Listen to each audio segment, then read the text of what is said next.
По појавата на африканска свинска чума во Делчевското село Драмче во радиус од 3 километри до денеска уништени се вкупно 195 домашни свињи, односно на овој потек нема ниту една жива свиња. Лешевите од животните се депонирани во сточна јама во Делчево, каде се преземени сите мерки да не дојде до ширење на вирусот. Во наредните денови ќе продолжи депопулацијата во радиус од 10 километри во одгледувалиштата каде не може да се спроведат биосигурносни мерки. Во опасност се 741 грло што ќе треба да влезат во процес на депопулација. Нешто слично како и со ковидот, тука немаме воопшто можност да се изврши вакцинирање или да се изврши тераписки третман, односно лекување на животните.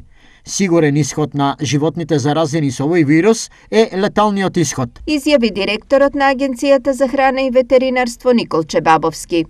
Од друга страна, од групацијата на производители на свинско месо се категорични дека од 2019 до сега владата ги нема преземено потребните мерки за заштита од вирусот, при што тие очекуваат од 50 до 60 милиони евра штета во свињарството. Во 2020 година, според Заводот за статистика, во државата произведени се 15.000 тони домашно месо.